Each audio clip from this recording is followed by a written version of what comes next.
Bwana amenipa ujumbe ambao unasema, mpendwa, usijali watu wanavyokuona nje, bali Mungu ana mpango mzuri katika maisha yako. Haleluya. Usikubali watu wanavyokuona nje, lakini leo Mungu anasema ana mpango mzuri katika maisha yako. Bwana asifiwe sana. Kizungu inasema don't care what people see you outside, but God has a good plan for your life. Haleluya. Siku zote shetani anatumia mtu ili akuvunje moyo. Siku zote shetani anatumia mwanadamu ili akuvute chini, usifikie lengo ambalo Mungu ameweka. Bwana asifiwe sana. Mungu hana ubaguzi. Mungu anapookoa chombo, anapookoa mtu, huwa anaokoa na kusudi lake yeye mwenyewe. Bwana asifiwe sana. Na Mungu haangalii nje, bali Mungu anaangalia ndani. Sema amen. Nataka useme amen kubwa. Sema amen. Sema amen. Sema amen. Wakati alikuwa anamwambia Yeremia, akamwambia Yeremia ambao ni 29 mstari wa 11, akamwambia ya kwamba najua mimi mawazo ninaokuwazia wewe Yeremia. Na Mungu akasema ni mawazo ya amani wala si mabaya. Nataka uangalie mwisho katika jina la Yesu. Anasema kukupa wewe tumaini siku zako za mwisho. Sema amen. Mungu anajali sana siku zako za mwisho. Sema amen. God is very careful for the destiny of your life. Your destiny, which is very important from any human beings in this world. You have not come here in this world by accident. Sema amen. Hujakuja duniani kwa mpango mbaya. Hujakuja kwa bahati mbaya. Umekuja ili Mungu akutumie. Sema amen. Na muda ambao uko nao, nataka nikwambie siku ya leo, ni muda mdogo. Amen. Maana maisha ambayo tutaishi ni maisha ya milele juu mbinguni. Katika maisha haya Mungu ambao amekutoa, sijui ni kizazi gani, sijui ni familia gani, sijui ni ukoo gani, lakini nataka uangalie katika mwenendo wa Mungu, usiangalie katika mwenendo wa mwanadamu. Bwana asifiwe sana. Haleluya. Jina la Bwana libarikiwe. Watu katika Biblia, watu walikuwa wanaona mama Sara kama mama aliyezaliwa tasa, lakini Mungu alikuwa anaona mama ambaye ni wa mataifa. Sema amen. Sema amen. Watu walikuwa wanaona mama tasa ndani ya Sara, lakini Mungu alikuwa anaona mama wa mataifa. Sema amen. Watu walikuwa wanaona kijana maskini, mtumwa Yusufu, lakini Mungu alikuwa anaona a powerful minister in Egypt. Bwana asifiwe sana. Jina la Bwana libarikiwe. Mateso aliyoonekana ndani ya ndugu zake, imagine, walimuuza, aliuzwa. Haleluya. Alipouzwa katika nchi ya utumwa kwa ajili, kuna kitu alikuwa nacho na Mungu alikuwa ameona, alikuwa na kipawa cha ndoto na kutabiri ndani yake. So ndugu zake walipomuuza, walifikiria mambo yameisha. Haleluya! Na alipouzwa katika nchi ile, akawa mtumwa katika nyumba ya Potifa, na mke wa Potifa akamsema maneno ya uongo, akafungwa miaka miwili. Haleluya! Lakini katika nchi ile aliyokuwa ya utumwa, akiwa kijana miaka 17. Nani kijana hapa katika kanisa miaka 17? Nimeona wawili watatu. Haleluya! Wengi wanafikiria hiyo miaka bado, lakini leo nataka nikushangaze. Mungu anaona mbali, na Mungu anatumia vijana, mabinti wadogo, kama alivyomtumia Esther akiwa msichana katika nyumba ya mfalme, akiwa mtoto ambaye alikuwa wazazi wake hawajulikani, lakini Mungu akamtumia. Nimekuja kukuambia habari njema siku ya leo. Mungu ana mpango mzuri ndani yako, na Mungu anatumia hata wewe siku ya leo. Bwana apewe sifa. Wakati watu waliona kijana wa miaka 17 mdogo maskini akichunga mifugo, anaitwa Daudi katika Biblia, mnajua. Lakini nataka nikushangaze, Mungu alikuwa anaona a mighty king of Israel, a mighty king of Israel in David. Today God is looking for David in this generation. Today God is looking for Joseph in this generation. And he's saying, where should I find Joseph in this generation? Where should I find David, who was courageous, who was having faith in him? He is searching for them. He is searching for them in the mighty name of Jesus. Anatafuta mtu, anatafuta mtu. Nataka nikwambie, watu wanaweza kukushusha chini. Watu wanaweza kukushusha chini wanapokuangalia nje. Watu wanaweza kukuhukumu, maana wanajua kuhukumu, maana wamepewa mdomo wa kuhukumu. Lakini nataka nikwambie, Mungu hana mpango wa kukuhukumu. Mungu hana mpango wa kuangalia nje. Mungu anaangalia ndani. Wakati aliona Daudi, maneno haya ndio aliongea katika Daudi, katika Mfalme wa kwanza.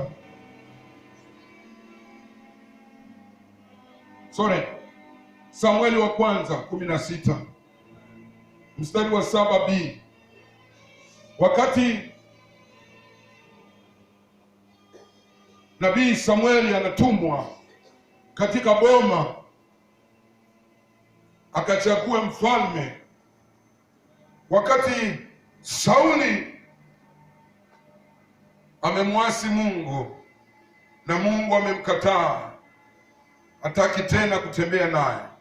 Maana unapomwasi Mungu, unapogeuka katika mabaya, Mungu anakukataa. Mungu, kitu nimeona anachochukia mpendwa hata leo ni dhambi. Nasema ni dhambi.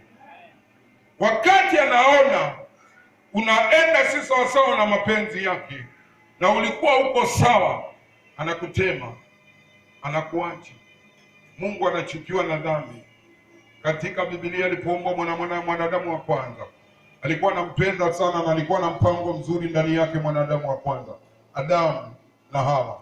Lakini walipoweza kukosa kufuata maagizo ya Mungu na kutenda dhambi na kula tunda ambalo walikatazwa kula, Mungu akawatema. Bwana asifiwe sana. So Mungu akamwacha mfalme Sauli kuongoza wana wa Israeli, na Mungu akamtuma nabii Samueli aende katika boma la mzee anayeitwa Yese, atafute pale mfalme ambaye alikuwa ni kijana miaka 17.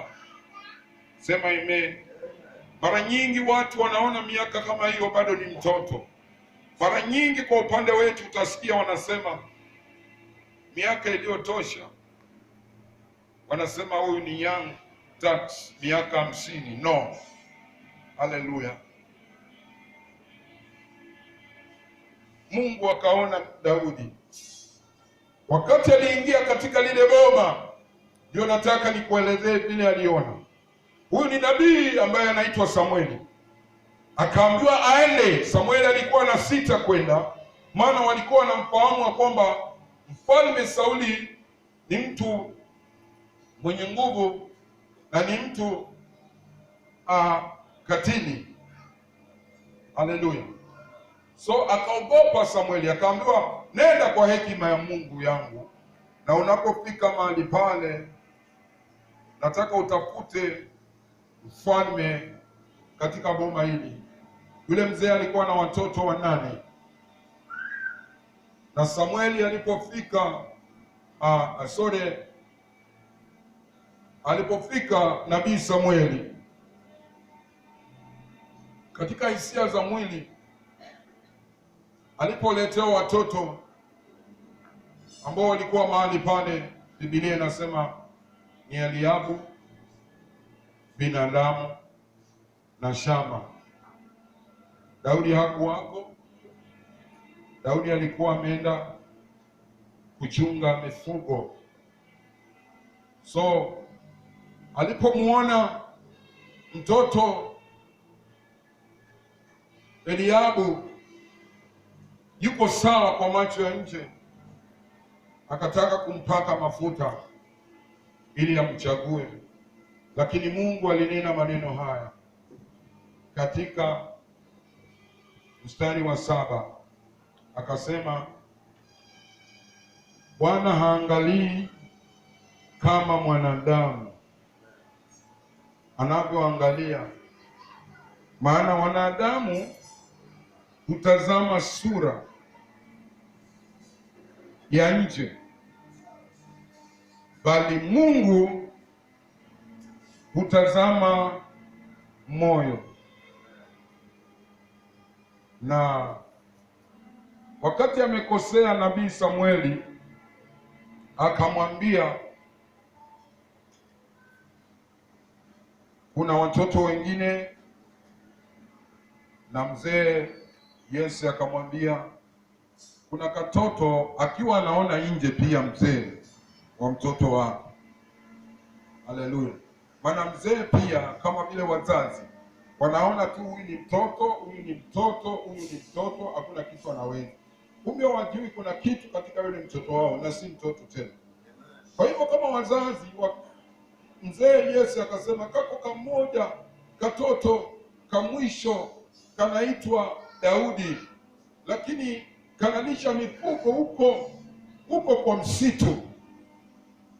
Nabii Samueli akamwambia hatutakaa chini mpaka atakapokuja.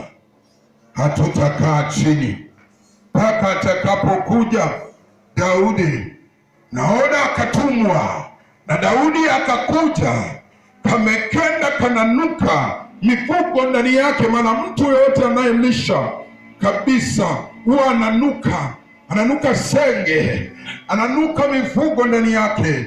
Kile kitoto kikakuja, na kilipofika mahali pale, Mungu akasema ndio huyu, mimina mafuta mahali hapa. Maandiko ya Mungu yanasema hivi katika Mfalme wa Kwanza, nataka nisome ambao ni mstari wa 13. Ndipo Samueli akatoa pembe yenye mafuta, akamtia mafuta kati ya ndugu zake, na Roho wa Bwana akamjilia Daudi kwa nguvu tangu siku ile. Basi Samueli akaondoka akaenda zake Rama. Pigia Yesu makofi.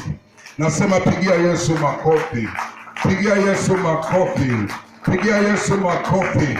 Naongea na mtu mahali pale, sijui ni mahali gani. Wewe umedharauliwa kwa mtu kukuona nje. Mahali ulipo umedharauliwa kwa ajili ya vile ulivyo. Labda umeumbwa tofauti, labda umeumbwa kitu fulani huna, labda umeumbwa sura mbaya, labda umeumbwa wewe si tajiri, labda umeumbwa umepungukiwa kama watu wengine, labda katika ukoo wenu ndio ule ukoo ambao unasemekana ni maskini, ule ukoo haufai, ule ukoo hauna kitu chochote kinaweza toa. Lakini nimekuja kuambia habari njema. Hata Yesu walimdharau, wakasema hakuna kitu cha maana kitatoka katika mji wa Nazareti. Nataka nikwambie Mungu ana kusudi na hiyo. Yesu alipochaguliwa, fikiria alichagua wale wavuvi. Naona mvuvi Petro akimchagua, hakumchagua kwamba ni mvuvi, lakini kuna kitu aliona ndani ya Petro. Nataka nikwambie hakumchagua Yakobo maana ni mvuvi, lakini kuna kitu aliona ndani. Kuna kitu anaona ndani yako wewe unayeniona. Kuna kitu ameona ndani yako wewe unayeniona. Ana mpango mzuri ndani yako wewe. Ana mipango kubadilisha ndani yako wewe. Maana Mungu aliponifunulia ujumbe huu, ninaona watu wengi kuna vitu wanaweza kufanya, lakini wamepiga na kukaa chini. Haleluya. Wamevunjika moyo kwa maneno walioambiwa na watu. Wamevunjika moyo washauri wa kuona boma lingine labda limebarikiwa kuliko wao, na wao wameokoka. Mpendwa, nataka nikwambie Mungu haoni hivyo. Mungu anaona moyo wako. Wanadamu wanaweza ona chochote na waweze kukajeli na waweze kusema maneno mengi, lakini nasema Mungu ameona chako. Angalia Gideoni pia. Wakati Gideoni alihisi umaskini ndani ya boma lao, akahisi kwamba yeye ni mtoto mdogo, hata akasema kwamba mimi ni mtoto mdogo, na akasema kabisa kwamba mimi familia yangu ambayo nimezaliwa ni familia ya Manase ambayo ni ndogo sana. Bwana asifiwe sana. Lakini nataka nikushangaze, wakati wakati Paulo aliongea maneno haya katika kanisa la Wakorintho, fungua Biblia yako katika Wakorintho wa kwanza, mlango wa kwanza, kuanzia mstari wa 26.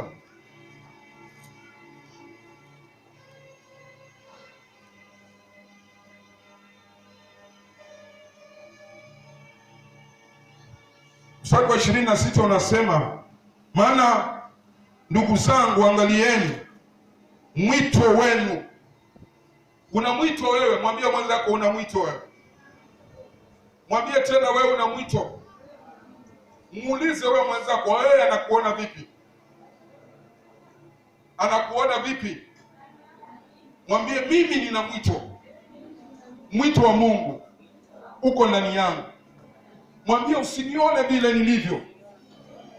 Nataka mwambie tena, ona mwito wangu ndani. Paulo anasema ya kwamba si wengi wenye hekima ya mwilini, si wengi wenye nguvu, si wengi wenye cheo walioitwa. Kwa hivyo si wengi wenye nguvu ya mwilini, si wengi wenye cheo walioitwa. Mstari wa 27, bali Mungu alichagua.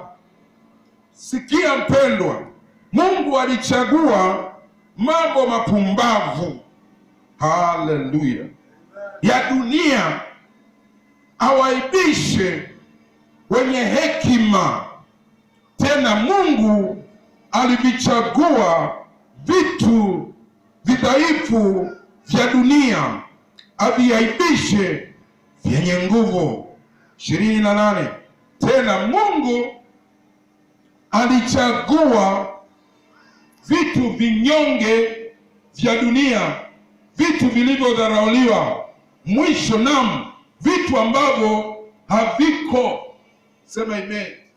Amesema vitu ambavyo haviko. Unaweza kuonekana kama uonekani, unaweza kuonaishi na kama watu wanaona kama uishi.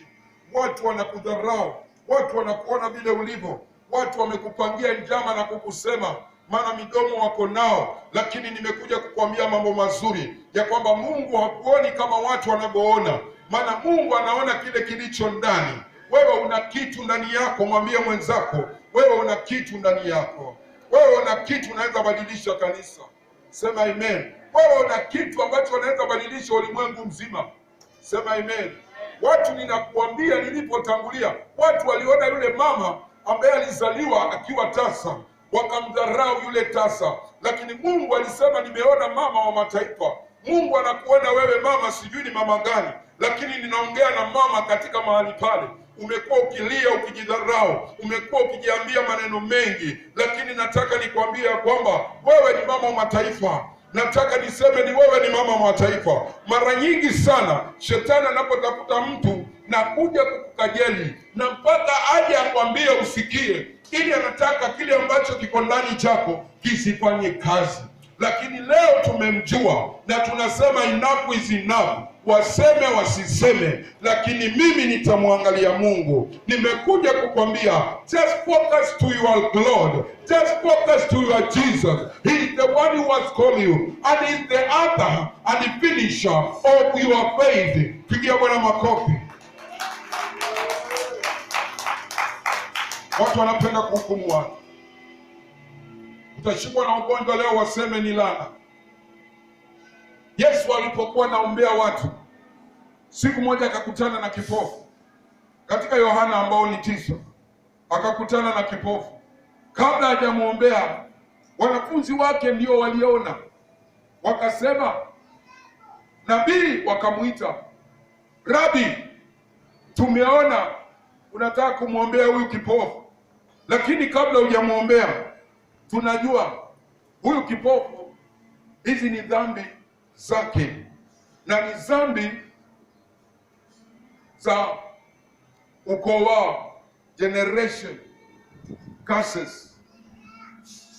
Lakini Yesu akaweza kuwarebuke na kuwakemea, akawaambia huyu si dhambi yake wala si dhambi ya wazazi, bali huu upofu aliozaliwa nao ni kwa ajili ya Mungu, ili aweze kudhihirika ndani yake. Nimekuja kukwambia wewe, ile shida unaopitia, yale magonjwa ulionayo, si magonjwa ya pepo, si magonjwa ambayo yatakuua, si magonjwa ya ukoo, si magonjwa ya dhambi ulizozitenda, lakini ni kwa ajili ya Mungu aweze kujidhihirisha ndani yako. Maana soon, wakati nitaomba, Mungu atafungua ushuhuda ndani ya maisha yako. Mungu ataenda kubadilisha maisha yako. Mpigie Bwana makofi.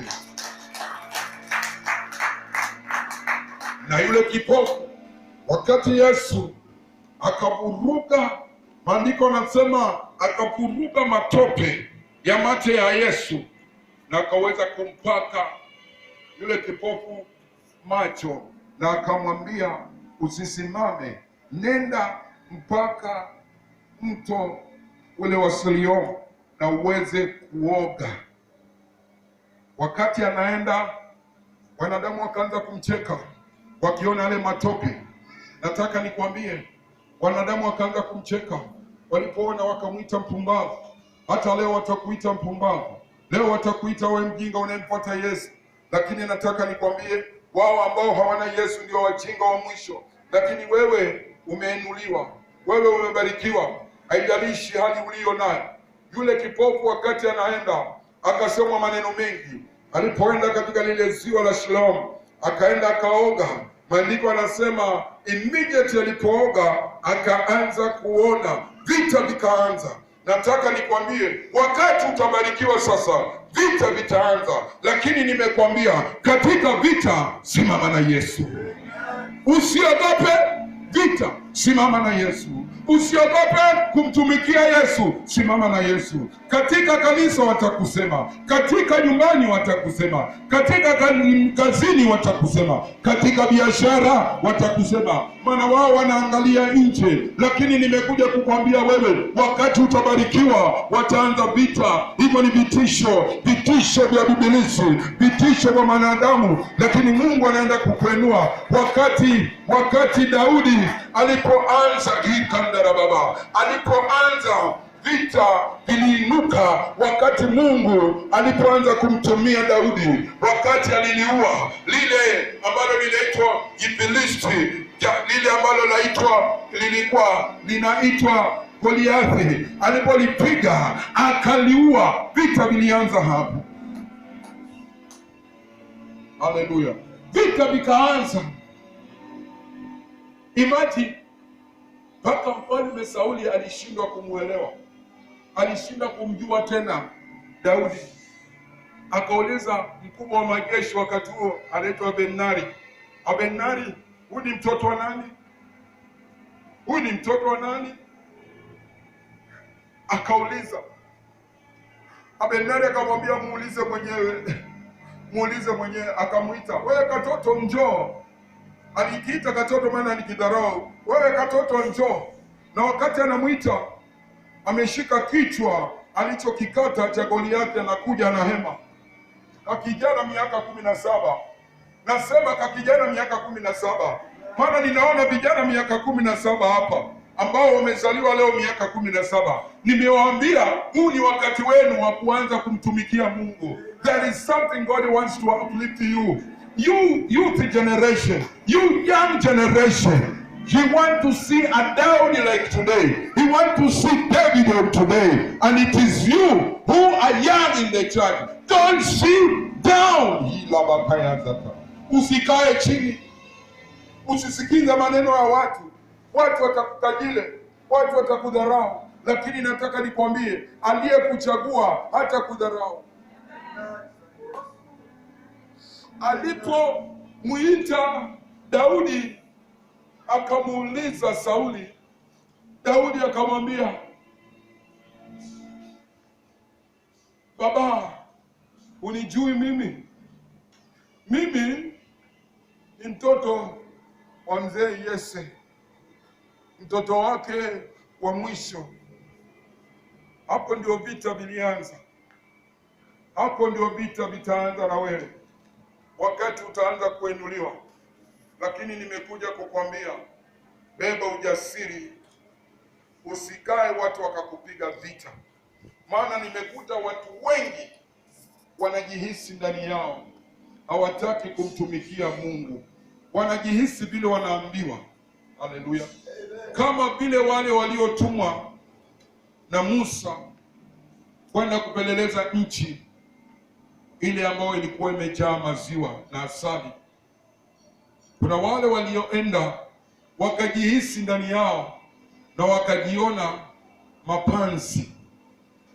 Naona kanisa, watu wengi wanajichukua ni mapanzi.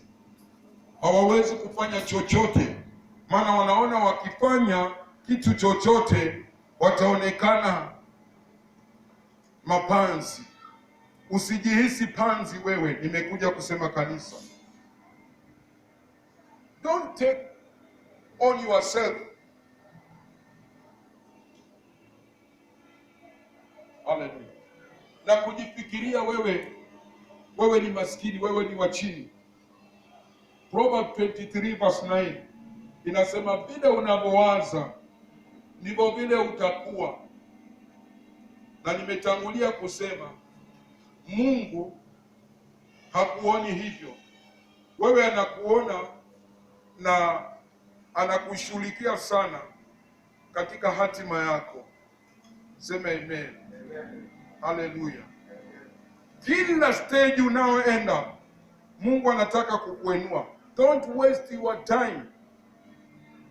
Usipoteze wakati, haswa kwa kizazi hichi na kiita cha COVID-19 kimetoka, na ni wewe. Usiwache kukaa nyuma. Tumikia Mungu wako vile ulivyo. Sema amen.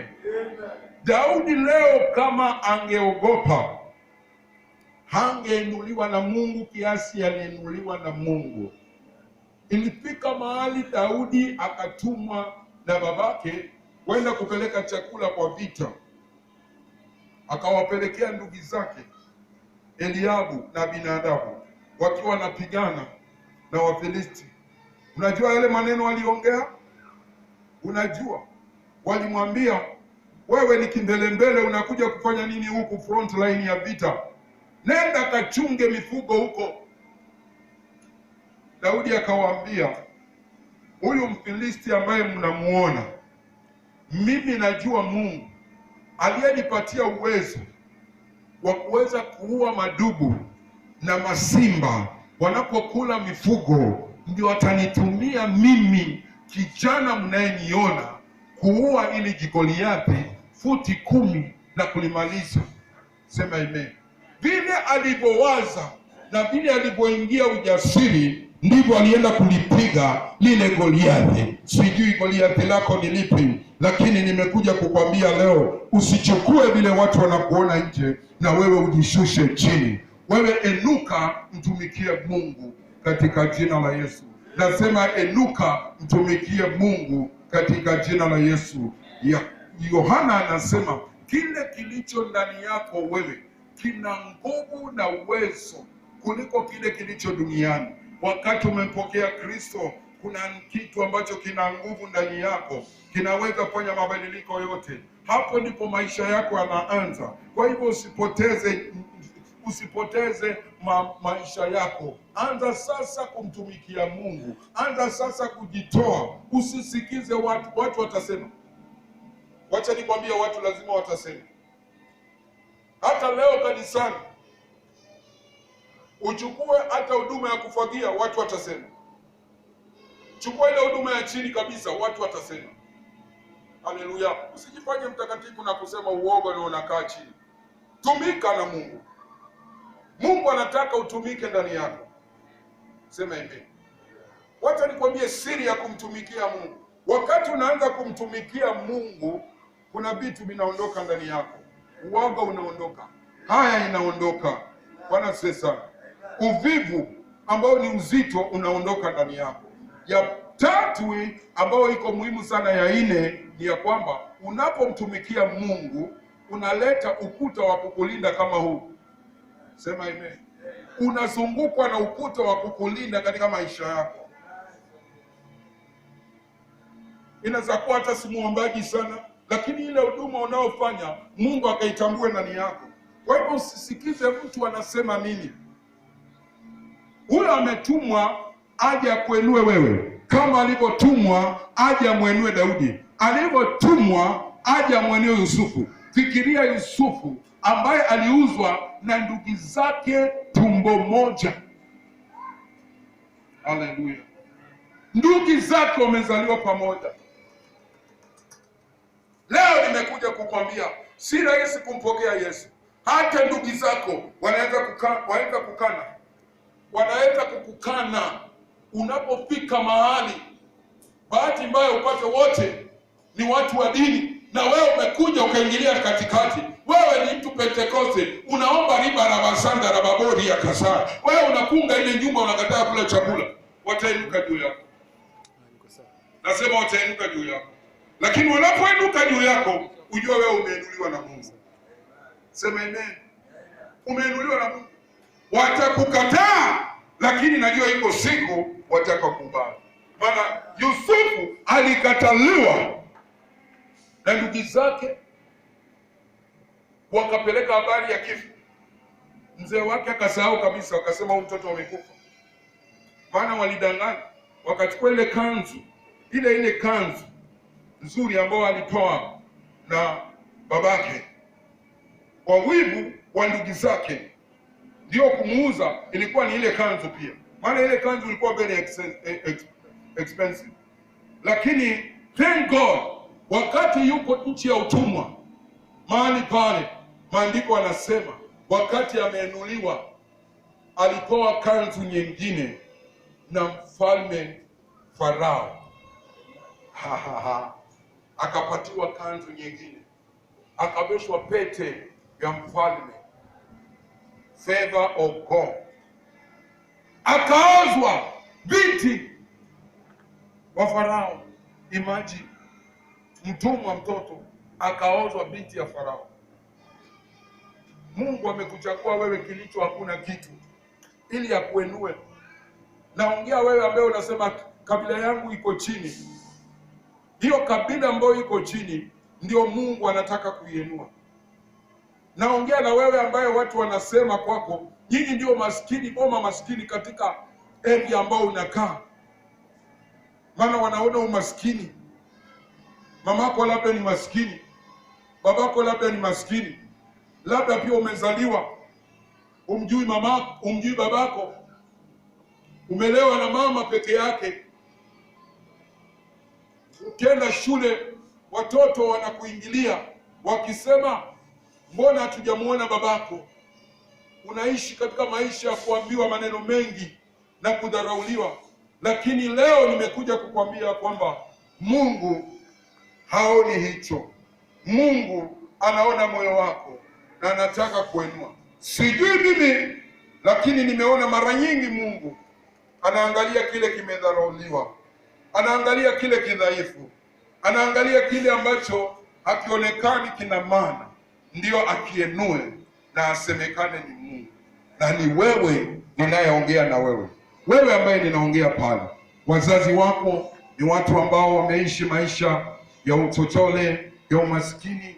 Kwenu hakuna kitu ambacho ni kizuri, kwenu umeishi maisha mabaya. Chakula pia hakijulikani. Wakati unakunywa chai asubuhi, hata hujui saa 6 utakula nini, ama umeamka siku hiyo haujui utakunywa chai nini, na hujui utakula nini saa 6, hujui jioni utakula nini. Saa ingine hata mnaenda na njaa nyote, kilio kiko hapo katika ndugu wote, na mama ndio mzazi wako peke yake, yeye ndio baba, yeye ndio mama. Katika ile nyumba hakuna chochote. Saa ingine mnalala tumbo ambalo ni tupu, halina chochote, na mnakuta nyumba nyingine watu wana chakula wanasaza. Hata ukienda katika lile pipa la jaa, unakuta manyama zimetupwa, unakuta kuku ameliwa kidogo ametupwa, unakuta sima imetupwa. Unashangaa kuna nini kinaendelea, unaona kama Mungu amekuacha. Nataka nikwambie siku ya leo, Mungu ana kusudi na maisha yako, anataka yatengeneza, anataka yainua mahali nyingi. Maana nimeona mara nyingi sana Mungu ni Mungu wa kurudisha. God is a God of restoration. He wants to restore you. In the situation you are, He wants to restore you. He's going to restore you. Don't confess, I'm a sinner. You are not a sinner. By the way, you are a son of the Lord. Amen. Hallelujah. 1 Peter chapter 5 verse 1 Peter, I think 5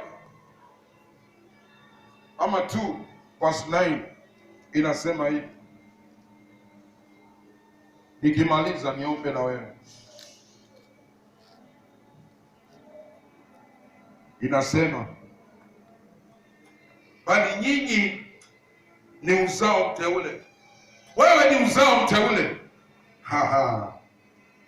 Kuhani wa kifalme, taifa takatifu, watu wa milki ya Mungu, mpate kuzitangaza fadhili zake yeye aliyowaita. Mungu amekuita mtoke gizani muingie katika nuru ya ajabu.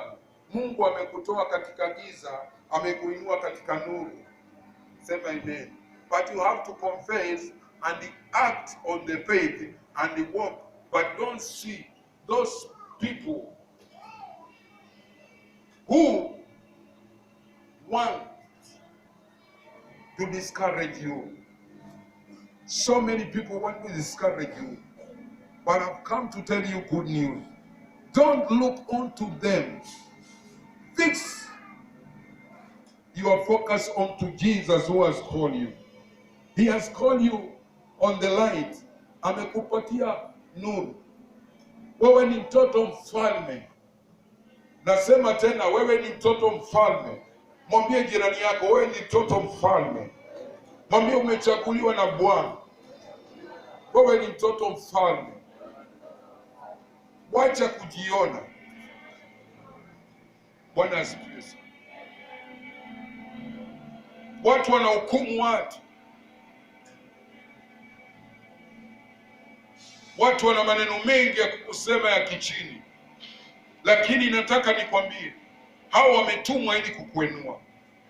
Walitumwa kwa Daudi wakashindwa. Walitumwa kwa Yusufu wakashindwa. Walitumwa kwa Esther wakashindwa.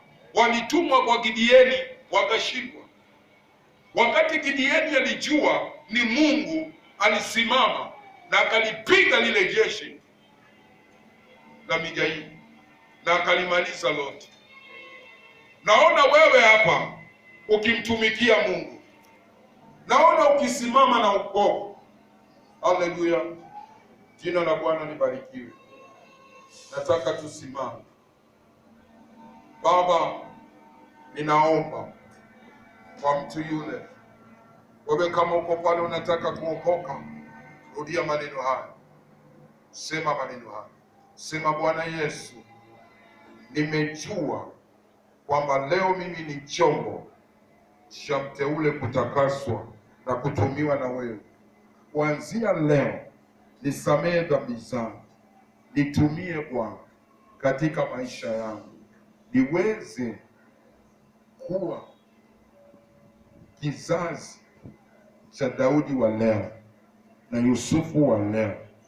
Asante Bwana kwa ajili ya kunichagua, nimeokoka. Sema amen. Tafuta kanisa walo linafundisha neno la Mungu, usimame mahali pale na uone vile Mungu atakutumia. Usisikize watu, usikize Yesu aliyekuita. Hajakudharau, anakupenda. Naombea mgonjwa, wewe ambaye uko hospitali, naombea mgonjwa. Wewe ambaye uko kwa kanisa, naombea mgonjwa. Wewe ambaye ni mtoto, naombea mgonjwa. Wewe mwingine uko pale, sengine ni ugonjwa unaojihisi maskini. Hakuna ugonjwa mbaya wa kuhisi ufukara, mpaka unaogopa kwenda kanisani, mpaka unaogopa kutoa sadaka. Huo ni ugonjwa mchafu sana. Nataka nikuombe mpendwa, mahali pale ulipo, uanze kumtolea Mungu, uanze kusimama na baraka za Mungu, uanze kufunguliwa maisha yako. Wewe ambaye pia ni mgonjwa wa shingo, wewe ambaye pale ni mgonjwa wa kiuno, wewe ambaye pale ni mgonjwa wa kichwa, wewe ambaye pale ni mgonjwa wa tumbo, wewe ambaye pale ni mgonjwa wa magonjwa yote, hata magonjwa ya COVID-19, uko mahali pale ukaambiwa wewe ni positive. Nataka uamini, huyo ambaye anaitwa Yesu atakuponya leo na utakuwa negative. Atakuponya leo, utatoka kitanda kile ukienda ukisema ni Yesu. Baba, ninakushukuru kwa ajili ya kuponya mama yule, nakushukuru kwa ajili ya kuponya kijana yule, nakushukuru kwa ajili ya kuponya mzee yule, nakushukuru kwa ajili ya kuponya kanisa lako. Jina lako litukuzwe, jina lako liinuliwe. Mungu aliye hai, unaweza yote. Nakushukuru, nasema ni asante. Ni katika jina la Yesu nimeomba na kuamini, sema amen. Pigia Bwana makofi.